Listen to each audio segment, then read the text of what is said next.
People want to know how to not give a fuck. I got a pimple right here. You think I give a fuck? I kinda do. That brings me to my first point of how to not give a fuck.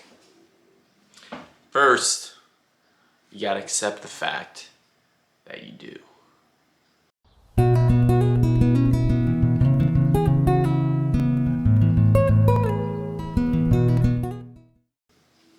So, the way that I see it, whenever you're trying to move beyond something or move past it, the first part is to accept it. You first have to acknowledge that it's there, right? Like if you break your arm or some shit like that, you first have to acknowledge that it happened. You can't just be in denial like, oh no, I didn't break my arm, and just to try to ignore it. That's not how you surpass it. That's not how you overcome it. You have to acknowledge the fact that, okay, my arm's broken. And then from there, you can take steps forward. You know, you can go see the doctor or whatever, get your arm fixed. But first you have to acknowledge it and accept it. So, first step to not giving a fuck, you accept and acknowledge that you do. And that's completely normal. You know, most people care what other people think about them. Most people care what they think about themselves and how we critique ourselves, how we judge ourselves, right? That's what I would say holds most people back. Not even so much what other people think or judge about us, but what we think and judge about ourselves. So this is similar to the idea that if you're trying to go somewhere physically, like you're trying to go to a physical location, first you need to know where you are currently. Because without knowing where you are, you can never get to where you want to be. So by acknowledging where you're at in terms of caring what other people think, or even caring about what happens to you, having these strong reactions to things that happen in your life, or just, you know, different experiences, and you react in a way, particularly in a negative way, you need to acknowledge that. You need to see it when it happens. Like, okay, I'm reacting or responding in a way that's not really serving me. Or I'm getting too caught up in what other people think. Or I'm getting too caught up in self-criticism, and acknowledge that. And then that gives you a clear starting point. And from there, you can begin to map out where you want to get to. So you want to get to the space of not caring so much, of not being so reactive, of not being so self-critical, right? And the way that I look at it is there's two elements to overcoming it. First, there's that internal part. There's the part of shifting your attitude and your perspective, shifting the meaning that you're giving to things, shifting the way that you're looking at it, right? Shifting your mentality. And then there comes the external, so that you are navigating in a way that is most effective, that is most resourceful, so you can build yourself up on the outside and on the inside simultaneously, and they will both actually feed each other. So let me just give you an example of what I mean by this, right? So say you're, I don't know, say that you make a video, right? And someone posts a mean or hateful comment. Say they just say like, you know, you sound like you don't know what you're talking about. How about that? That's a fine example. You sound like you don't know what you're talking about. So you can view that in so many different ways, right? Like, it's up to you how you interpret that. First, you could view it as, damn, like, they're probably right. I don't know what I'm talking about. I shouldn't make videos anymore. I suck. I'm wasting my time, blah. And you can go in this negative spiral. Or you can view it in a way that you're acknowledging what they said, but you're not allowing it to suck you in this negative spiral. You could say, oh, okay, so their perspective is, I don't know what I'm talking about. You know, could that be true? Yeah, I could see maybe in some ways. I don't know what I'm talking about, but then again, no one knows everything.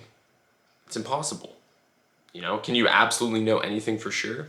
Not really. You can start to break it down and interpret it in a way that's more positive. Like, yeah, like, give some credence to someone's feedback, but hey, they could just be in a negative mood. Hey, you could have just triggered something in them that made them want to attack you.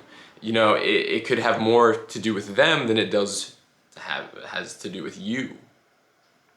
It's just, you can never know what's happening in someone's subjective experience that makes them respond to you in a particular way.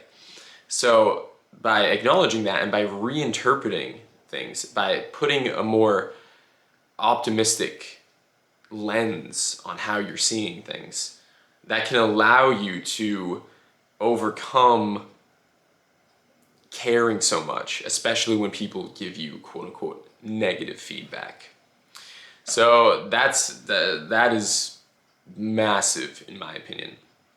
And then aside from the feedback that you're getting from other people, shifting the way that you view yourself. Like, I know for me, a lot of times I can watch myself on video and I can be so critical of myself, like critical of my appearance. Like I said, I got this pimple. Like, I'd be like, oh, I got this pimple, or like my skin doesn't look perfect, or maybe I'm judging my mannerisms, judging the way that I come across, and it just creates this feeling of, I would describe it as like a painful contraction within myself. It's like I can feel this resistance, and it's this negative view of myself and how I'm being overly judgmental and overly critical, right? And so to move out of that and be in more of a space of self-acceptance and self-love, and there's so many different ways to go about this, but to begin that practice of having compassion for yourself, viewing yourself in more of a loving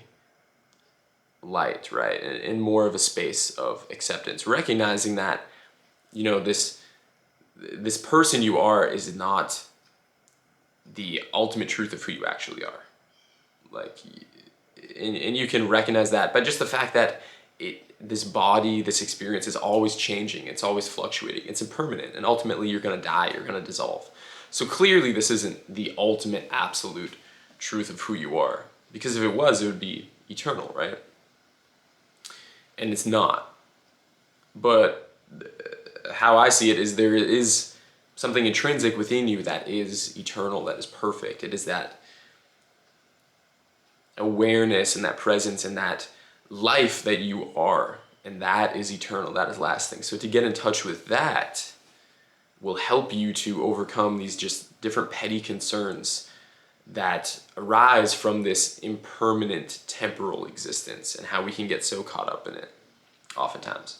So that's extremely helpful for that internal part, right? Shifting into more of a space of self-love, self-acceptance, not being so reactive to the feedback that you're getting, noticing the reaction when it comes up, and just being there to witness it, but not getting so wrapped up in it. And then on the outer part, you can obviously improve, right? You can obviously build more skills. Like, if I want to be better on camera, I can practice more on camera. If I want to, say, look better, for instance, I could, practice different health strategies to improve my health and well-being, and, can improve my appearance and skin. I could go in the sun and get a tan. I could, to get different products and whatnot, do different cleanses, whatever, what have you. You can do things on the physical level. I can practice more in terms of how I present myself, or whatever skill it is that you want to acquire and learn. You can get better and better, but first you need to have that foundation of that internal acceptance of where you're at, cultivating that self-love, having that self-belief that you can do it, not being so reactive to feedback. And then from that foundation, you can move towards cultivating the skills, getting good at the things that you want to get at in life.